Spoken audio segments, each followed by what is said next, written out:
Malugod na tinanggap ni Pangulong Ferdinand Bongbong Marcos Jr. at First Lady Lisa Araneta Marcos diyan sa Palasyo Malacanang ang orihinal na Murillo Velarde 1734 map. Ito ang unang scientific map ng Pilipinas na nagsilbing matibay na ebidensya sa naging desisyon ng Permanent Court of Arbitration kaugnay sa karapatan ng ating bansa sa West Philippine Sea noong taong 2016.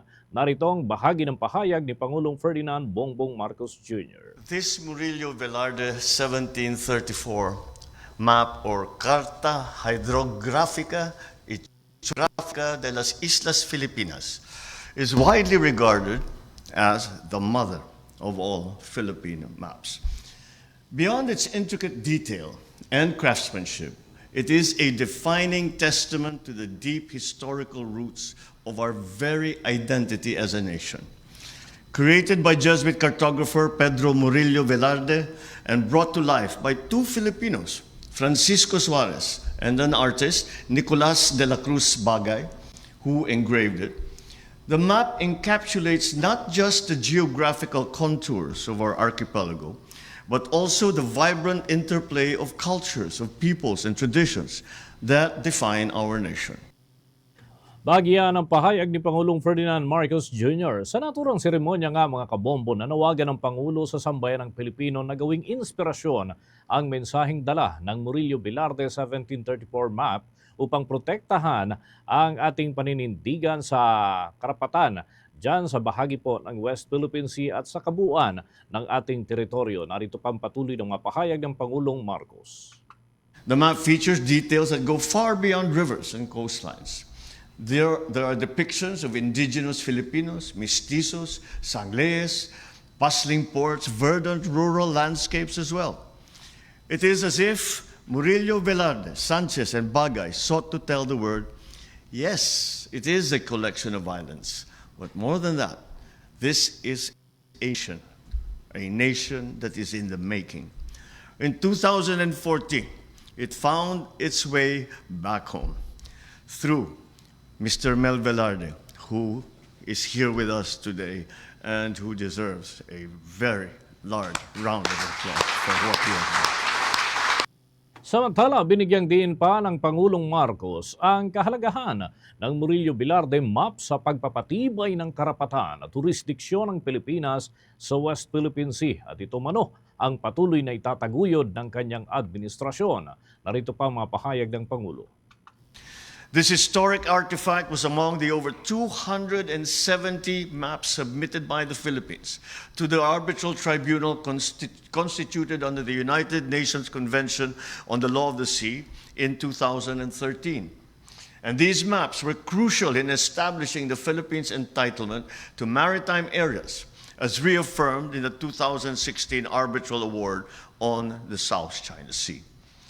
The Murillo Velarde map, in particular, provided critical evidence to demonstrate that the Philippines has continuously exercised authority and jurisdiction over what is now identified as Panacot Shoal, now Scarborough Shoal, and Los Bajos de Paragua, Spratly Islands. The 2016 arbitral award clarified maritime entitlements under UNCLOS, our rights over resources within our exclusive economic zone and continental shelf.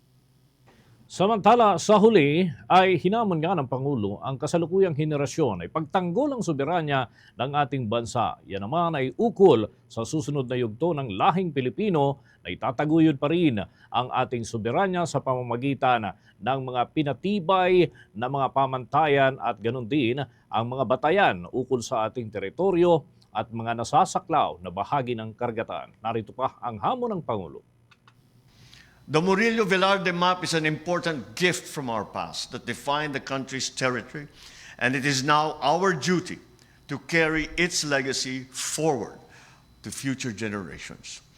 Let us not only admire the artistry of the masterpiece presented to us today, but also draw inspiration from its enduring message, the call to protect and to assert what is rightfully ours, with resolve and with integrity. Together, we hold the pen to write the next chapters of our nation's history, chapters that uphold the principles of justice, truth, and unity. Let us ensure that the legacy of the Morelia-Velarde map continues to guide us in our journey as a nation, steadfast in our identity and resolute in our aspirations. Kaugnay nga yan mga kabombo, naging presenter din naman sa video presentation ng naturang aktibidad sa tinaguriang Mother of All Maps ng Pilipinas, ang all-male group na SB19 na naging tampok din dyan sa aktibidad sa Palasyo Malacanang. Narito naman ang pagbabahagi ng grupong SB19. 18, mga kababayan. Ako po si Pablo. Ako po si Stel.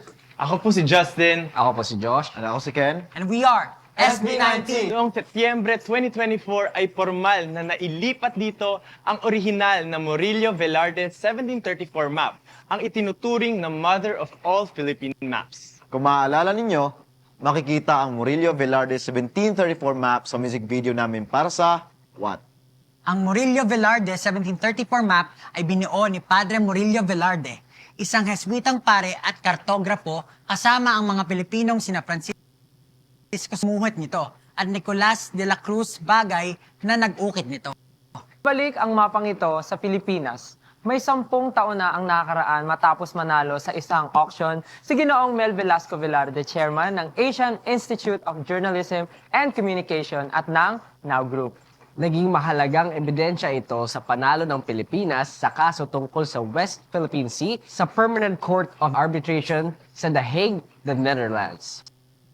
Mga kabombo, umaasa ang Palasyo Malacanang na sa tulong ng naturang grupo ng mga kabataan na naghahatid ng karangalan din sa ating bansa, itong SB19, ay mas lalo pang makikilala ang Murillo Map at ang katotohanan ukol naman sa soberanya ng Pilipinas at sa claims ng ating bansa sa bahagi ng West Philippine Sea.